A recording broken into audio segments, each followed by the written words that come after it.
Welcome to the Patriot Perspective. My name is Gregory Lycup, and I'm joined here with my co-host, Ofer Dar. Hello, everybody. Welcome to August 28th iteration of the Patriot Perspective. We're going to begin by looking at the shooting that occurred at the Annunciation Catholic Church just yesterday. And so that's an absolutely horrible tragedy. It's making up the headlines right now due to, of course, the severity of the event and the fact that there's a lot of investigations now going on with the FBI at the helm. So we're going to explain that, but in addition, we'll look at some of the scandals surrounding a Democrat representative, Henry Cuellar.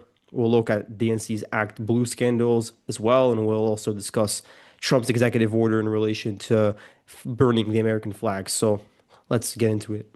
Yeah, definitely. So I first want to start off by offering my thoughts and prayers for all the victims and the victims' families of the tragic shooting that occurred yesterday at approximately 8:10 a.m. in the morning in the city of Minneapolis, where a deranged shooter went into a uh, or well, actually started from shooting from the outside and then went into the church to shoot and kill two innocent children, one 8 and 10 year old and two eight. Like one child was 8, the other child was 10. There has been around, I believe it was 17 victims who got shot too, including children. Just a tragic situation all around. And I mean, this is crazy. I mean, it happened in a city that has been facing a lot of politically motivated shootings. We have seen that just a few weeks ago. There was a shooting where two state officials, I believe there were two state senators, actually ended up shooting getting shot in a incident that was politically targeted. So, Ofer, what are your thoughts on this? Do you think the shooting was preventable and definitely was politically motivated? So, what do you think we could have done differently, to prevent shootings like this from happening? Because it's a common occurrence now. Yeah, and there's something really weird going on specifically with the ideology of the shooter because they posted so much footage of themselves in the buildup on their YouTube channel that was deleted. They have this four-page manifesto, they have a journal written in Cyrillic and it's transliterated into English, which is just so weird.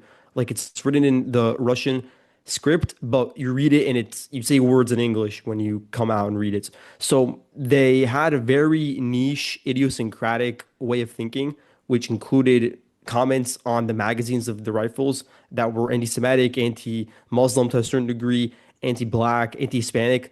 And then as well, there was imagery that supported the LGBT community and transgenderism.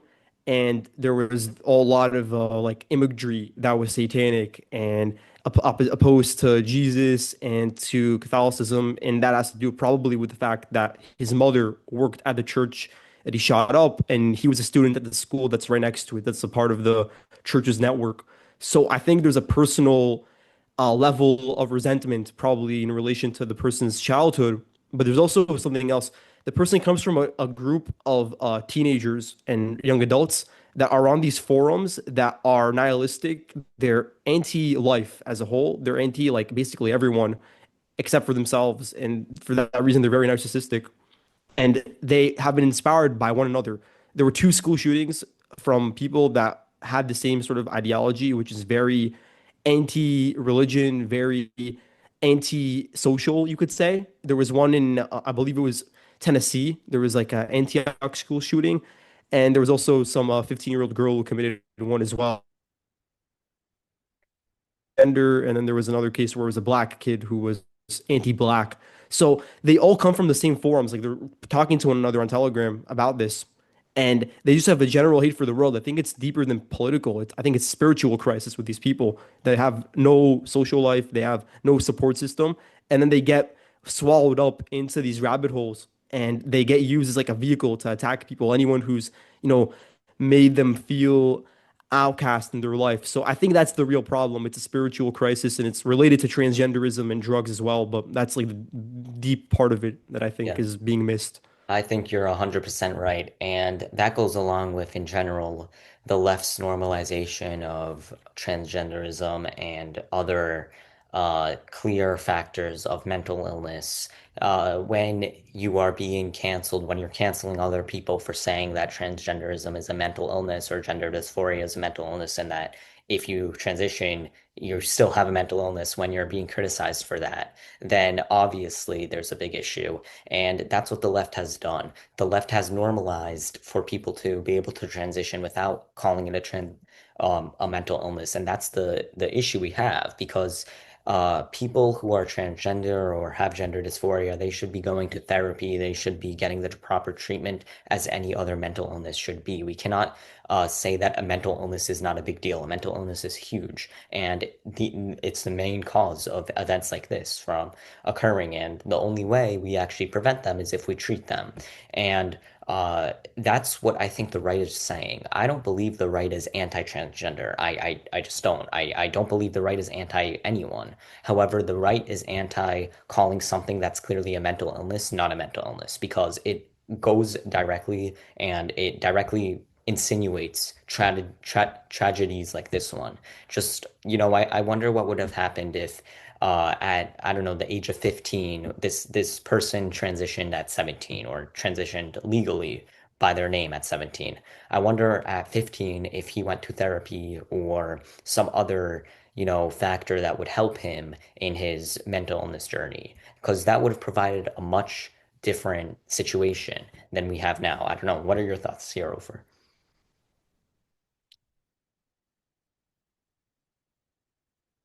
At the age of 17, and that was done with the support of the mother who worked at the Catholic institution. So that wasn't enough to even stop her from supporting it. So that's another thing. There has to be stronger role models in the household to prevent somebody from going down with those proclivities.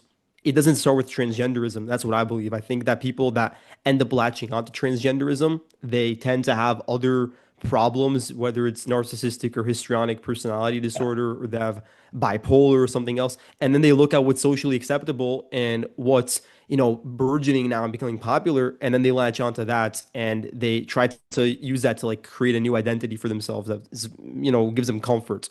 So I think that's what ends up happening, but it doesn't change the fact that yes, gender dysphoria, according to the DSM-5 like regulations, it's considered a mental illness. And it's one that's been rapidly spreading in terms of its recognition. Now, people can call themselves that, but whether they actually are is a different issue because sometimes it does fade. But 2.8 million people in the US have called themselves that, including 700,000 children or minors.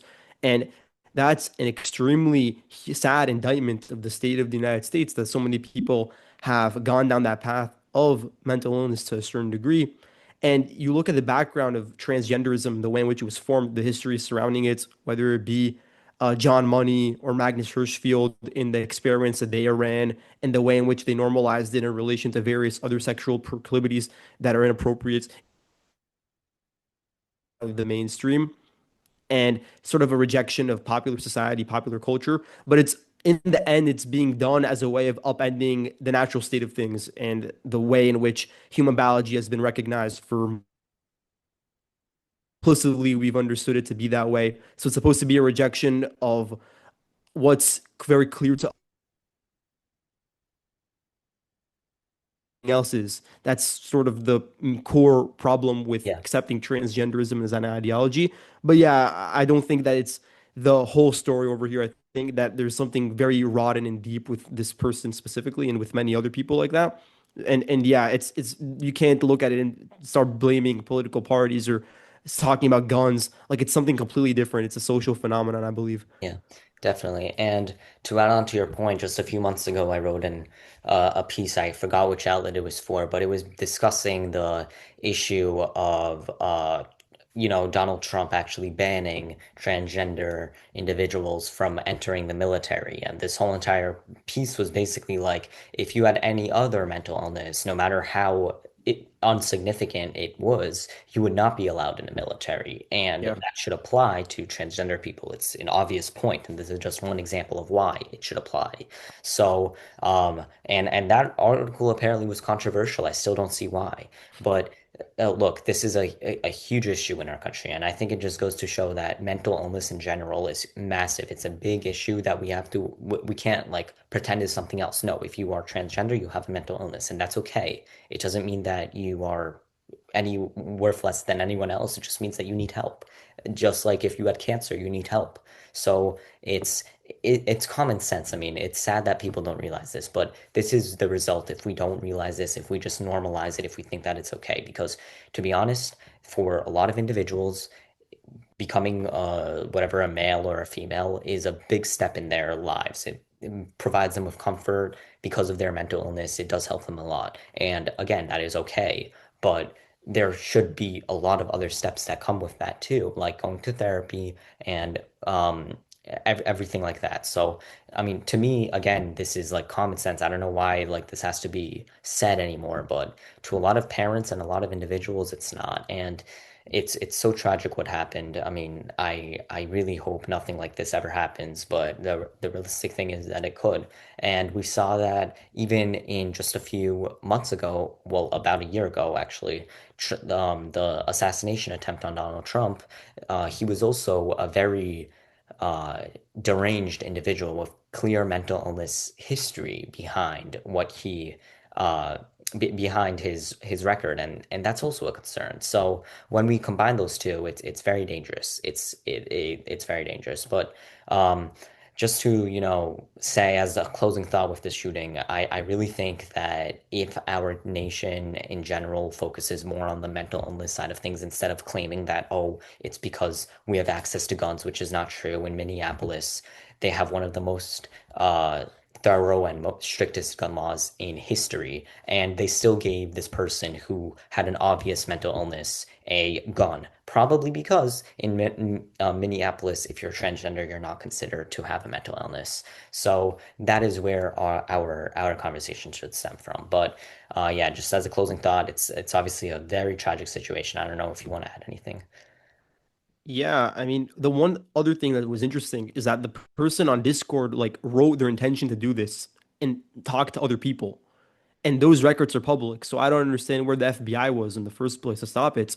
It's happened so many times now that it's becoming a concern. The fact that the FBI has been unable to stop mass shootings or even detect them.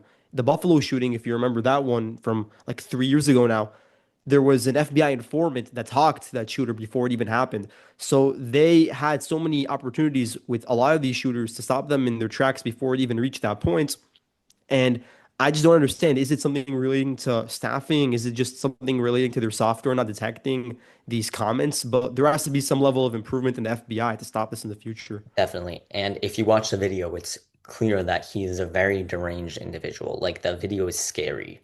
Like, I mean, it's shocking to me how this wasn't caught beforehand. But again, you can't expect the FBI to catch everything. They do a relatively good job. They do have catched mass shootings in the past, but clearly it's much more important. It needs to be much more thorough. And this is not an issue about guns. It's an issue about it actually happening. Because again, all of these guns were purchased legally. It's not like these guns were purchased in other states. No, they were purchased in Minneapolis, in a very liberal city with very liberal gun laws. So it still happens. It doesn't matter how strict your gun laws are. It's not an excuse for taking law-abiding citizens' guns away from them. That Yeah, too. definitely. And to transition onto our next discussion, I wanted to discuss the executive order of Donald Trump in which he claims that it is preventing the burning of the American flag. Now, a lot of our viewers probably insinuate from his comments that he actually means this, that this order uh, cancels the burning of the American flag and puts you in jail for a year if you actually do it. That unfortunately is not the case. Texas versus Johnson uh, proved that the burning of the American flag was constitutional and protected under the First Amendment, which makes sense. And therefore, the Trump administration has absolutely no power to make it a new law. Not only that, but the Trump administration has no power to make any law because it is the executive branch, it is not the congressional branch. So even if this was not constitutional, he would not have the power to do so. It would be Congress that would have the power.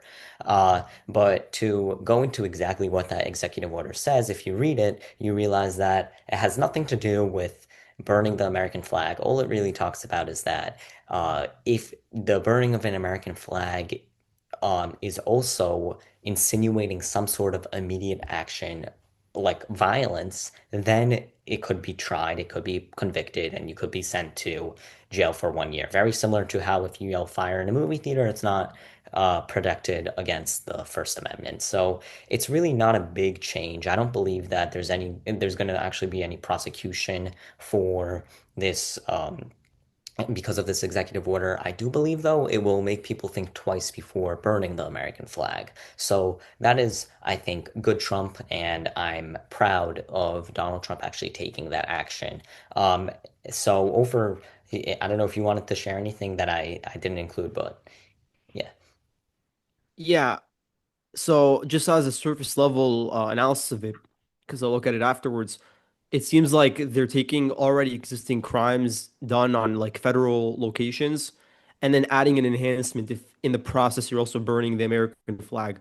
And so similar to what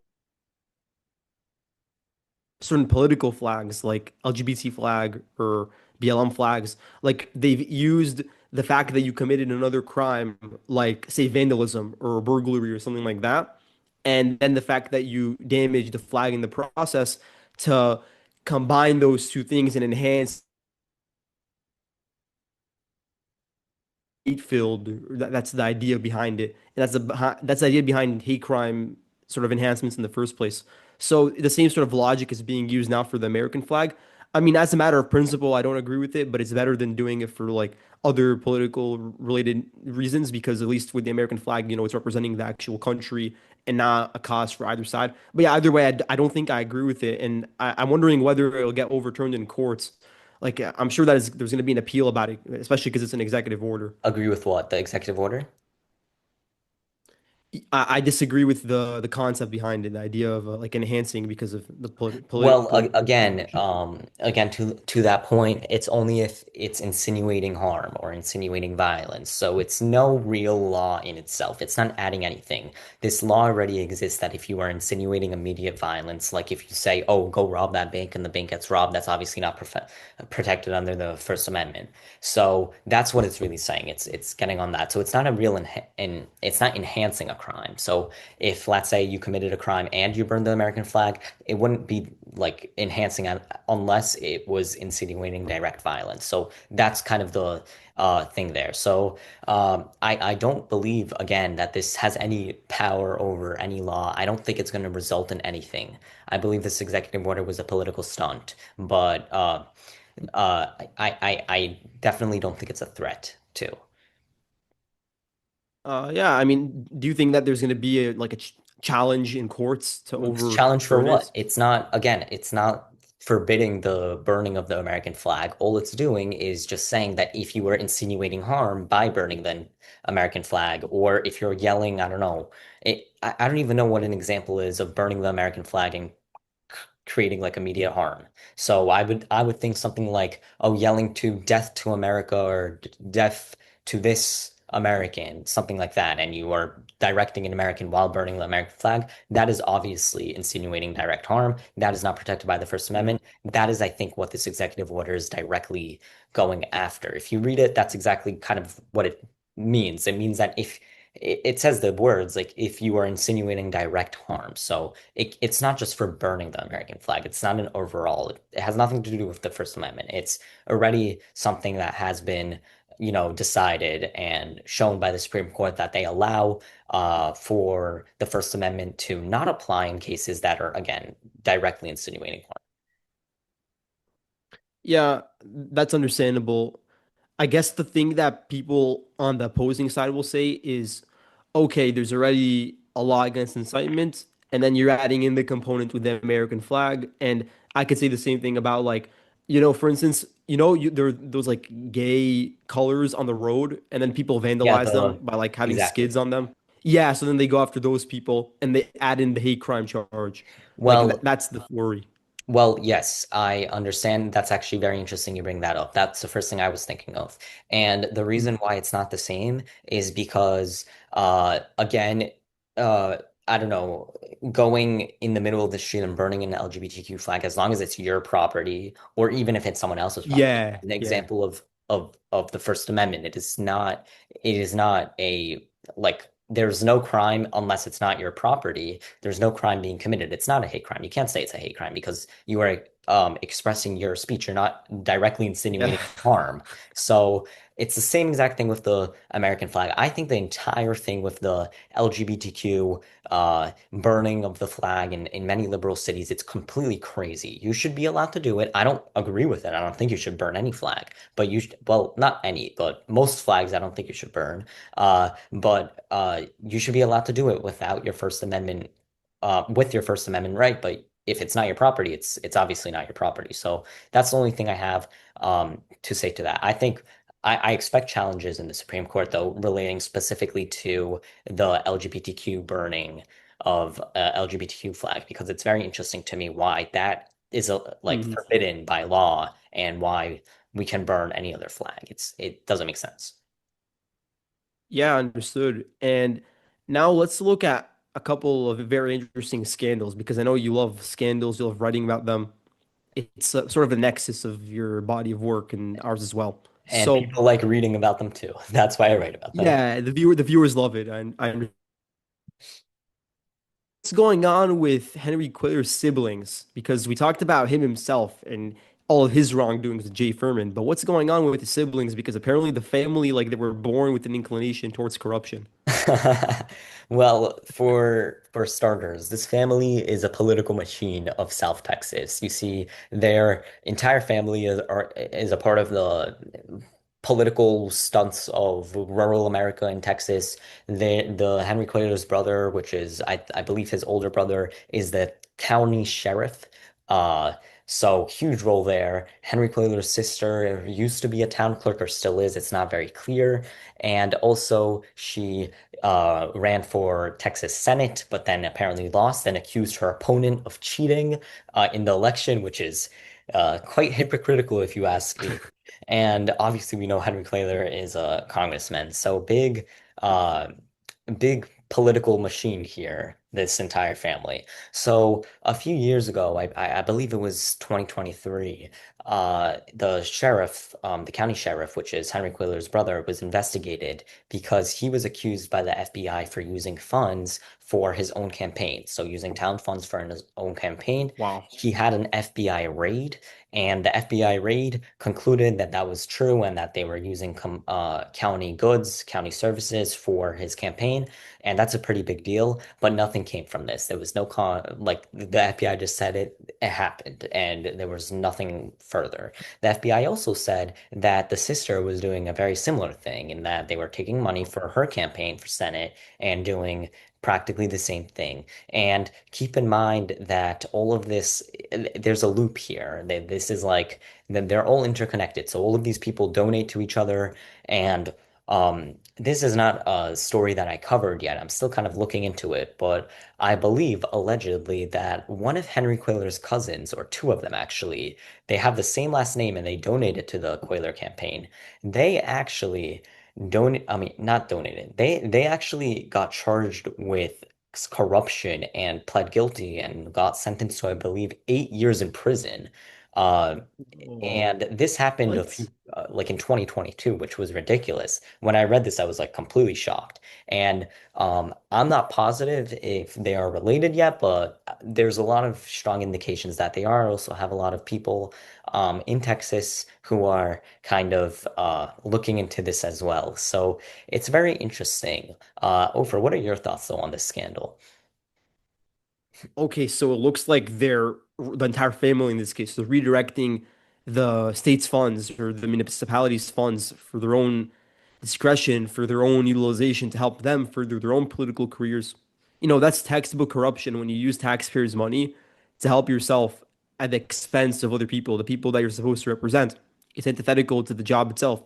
So the fact that they've been able to build like their whole system and swamp over there and nobody's able to go in and clean it, like that's really threatening. The FBI themselves conducted a raid And this was probably, yeah, it was during the Biden administration when this happened. So you can imagine that they were less inclined to then go out and throw the book at them. So it's going to be an attempt to clamp down on them. I just haven't heard much about like what Trump's federal government's doing, looking into it, or even Ken Paxton. Hopefully, we can push him on that to like really get him to look into what's going on in South Texas.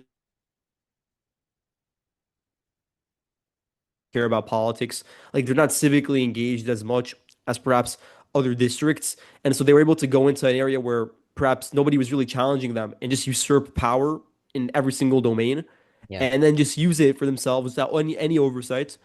And now for the first time, there actually are some consequences for Quaylar, for Henry, but now it has to happen to the siblings as well. When on their malpractice, it reminds me of what she and her like bodyguard that apparently they're lovers like they went on trips together using the state's funds, so again just completely mismanaging what the taxpayers gave them. So yeah, I think you also read Yeah. about that story if I recall.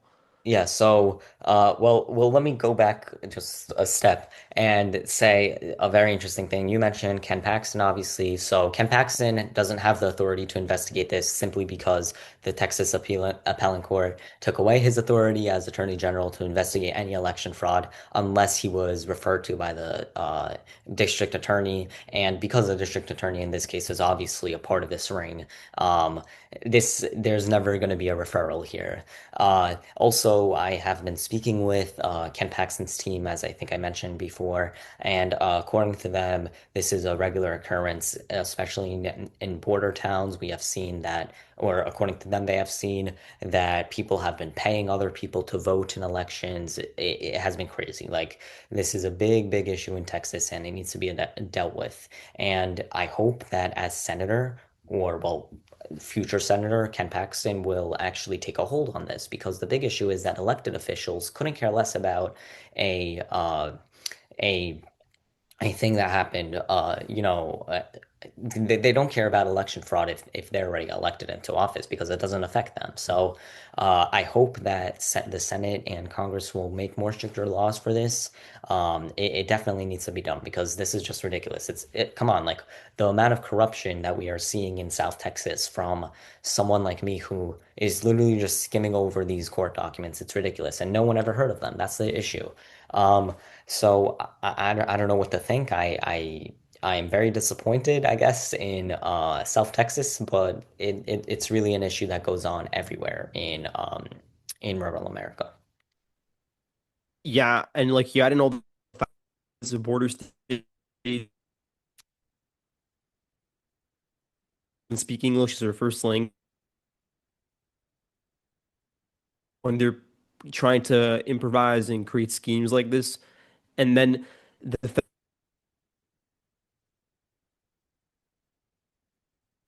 and so then the local officials are able to just run amok. So there has to be some sort of like top down like advisory board or some like oversight commission to like first of all understand what's going on in the local governments, to understand whether the practices over there make sense, whether the financial tabulations are intact, and so everything's being done according to a proper budget that was passed in a legal process.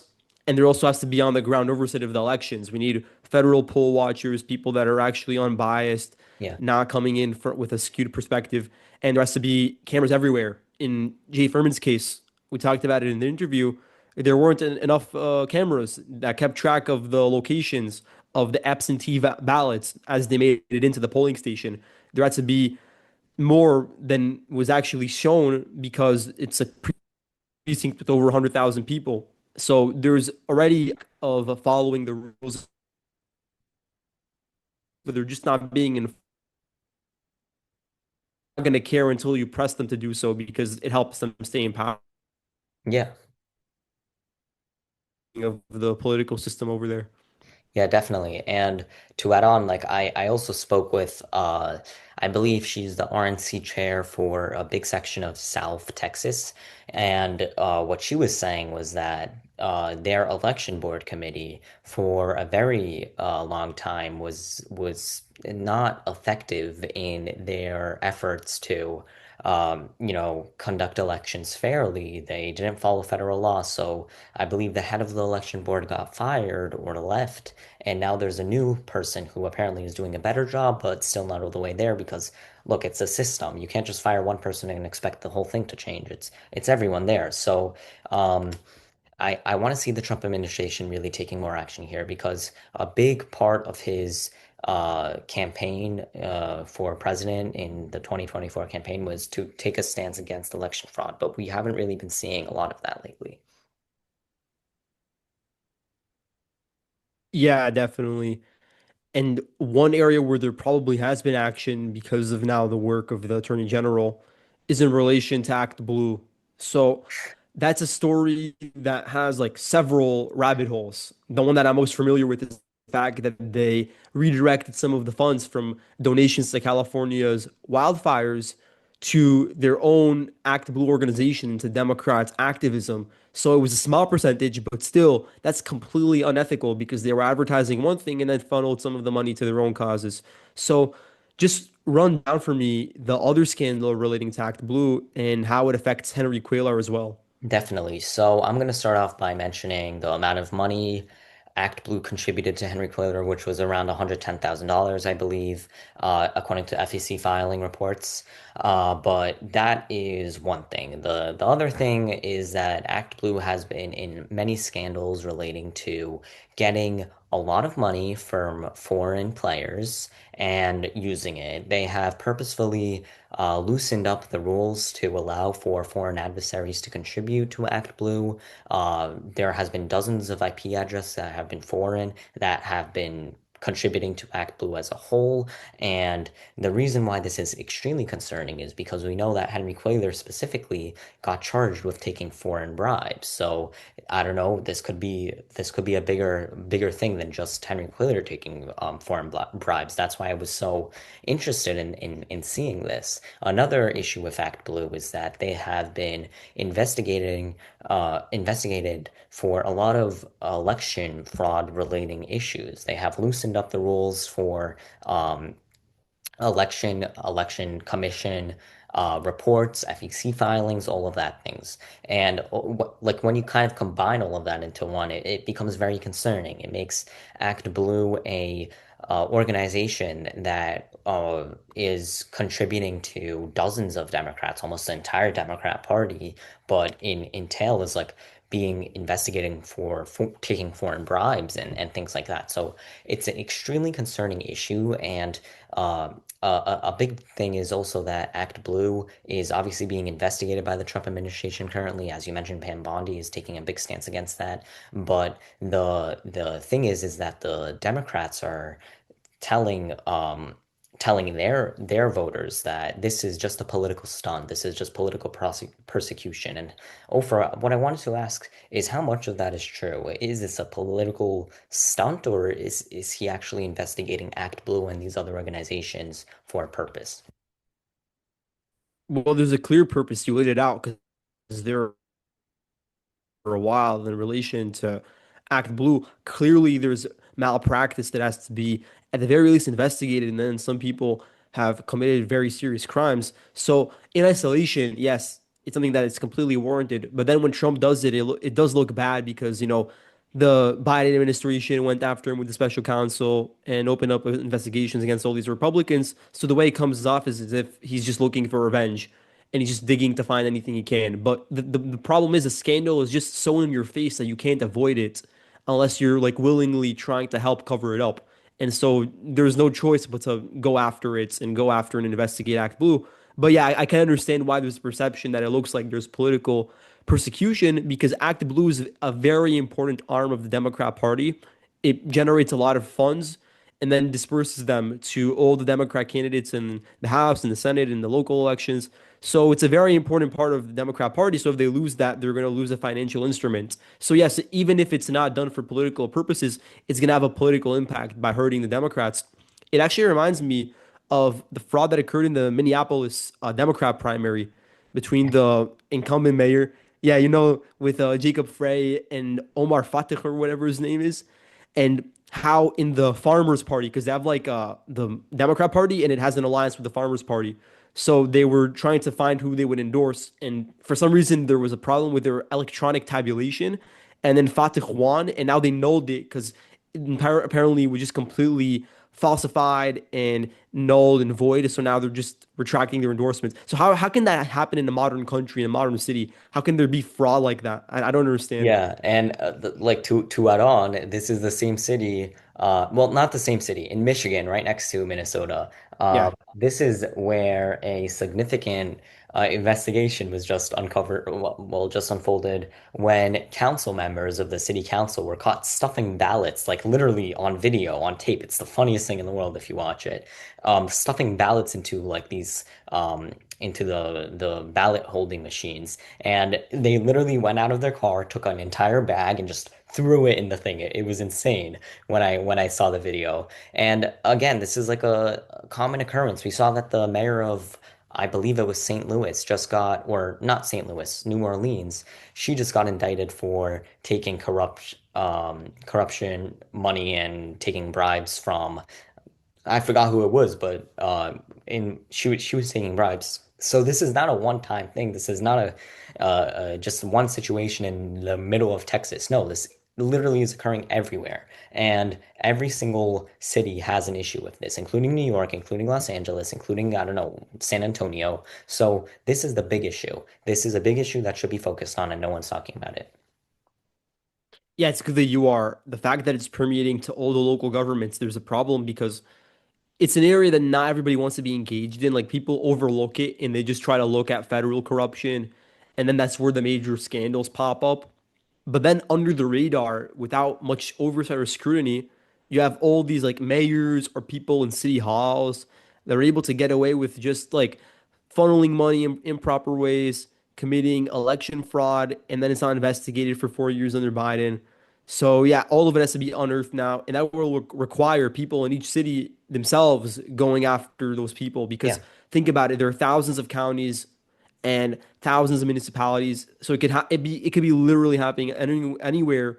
And if nobody's keeping an eye on it, then there's no way to expose that to the general public. Yeah. So yeah, it's great that you have like journalists, like a very few select amount that are actually going talking about it and increasing awareness. Yeah, I actually just figured out I had a piece of Newsmax actually just now that spoke about this exact issue, especially in Frio County where 15 Democrats got arrested Yeah. for it was insane. The entire town got arrested for election fraud. So this is like a huge issue. I mean, it's shocking. It shocks me every time when I discuss it. But I'm trying to get, more people involved. Definitely Charlie Kirk, I think, should be doing more. I think Ben Shapiro should be doing more because there's a lot of corruption and we've spoken about it a lot in the 2020 election where I'm still skeptical about the amount of corruption that was, insinuated there. But here there's obvious cases. This is not even a question. So I want to see definitely the Trump administration doing more. I don't know, Ofer, if you have any last thoughts, please. Yeah, I think that they probably are. This is one area where they can take action because it affected Trump so personally. So I think he has a vendetta against the election system as a whole. I think he has a vendetta against mail. He is gonna try to go after all the like election systems that he thought wronged him or his allies. That's an area where I actually can see a difference being made, even though in a lot of other locations where you need the attorney general to act to try to drain the swamp, maybe it's going to be more difficult or Trump's going to be more reluctant. But here, because he was personally affected, he's always going to be like a fighter on this issue, and he's always going to appoint people that are also in Yeah. agreement with him on it. Yeah, definitely. And look, I mean, again, this is, in my opinion, one of the biggest issues in our society. I can't believe it's not being discussed, but yeah, that's that. So, thank you guys so much for joining the Patriot Perspective today. It was a wonderful discussion.